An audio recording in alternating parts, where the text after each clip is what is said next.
The state of Alabama is working on adding 500,000 skilled workers by the year 2025, and leaders are using registered apprenticeships as a key tool to reach that goal.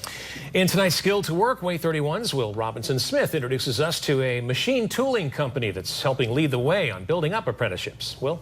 Yeah, that's right. And not only has Met South in Hanceville been recognized as a leader on apprenticeships, but the owners of the small company also took a leap of faith and moved across the country to build their business. From Michigan to the middle of Alabama. That was the 800-mile change Kathy and Don Jesse made when the economy tanked in Michigan back in 2008. We came with only a suitcase, a coffee pot, and our dog, and we're still here. So it was a temporary move, but we decided, we just kept working at it and decided we love it. We decided to stay.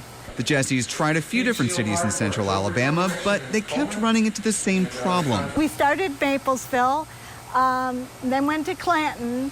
Then we ended up what we thought would be our final move to Birmingham, and just always had trouble with workforce, getting the qualified workforce in place. In 2014, they said they were lucky to bring on a Wallace State grad, and a few years later, they developed an apprenticeship program using Wallace State graduates. It made it easy because we hired 3 people right off the bat, and being a small company, we actually doubled our workforce, which isn't an easy thing to do because you have to have the work to justify it. Last year, they moved to Hanceville to be as close to Wallace State as possible.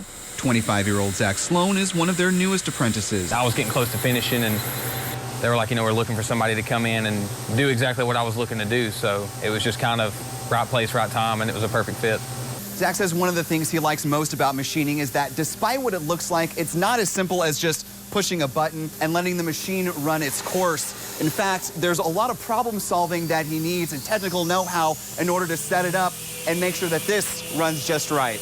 Anything that has to do with the programming side of it in kind of on the computer and in the office setting, that's something a lot of guys don't get to do until they've worked somewhere, a long time, 5 to 10 years, and then I kind of come in the door here and they let me, kind of take that responsibility on. So I was really grateful for that, and it's a good opportunity for me.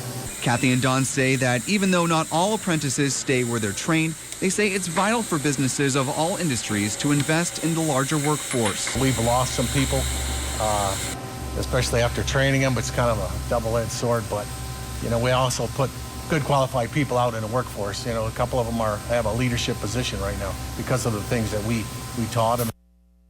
And in fact, they were given an award by Governor Kay Ivey earlier this year for their leadership in working to build up the workforce pipeline with registered apprentices. All right, thank you, Will. If you want to learn more, just head to our website. It is WAAYTV.com. There you can search for our specific stories under the Skill to Work tab.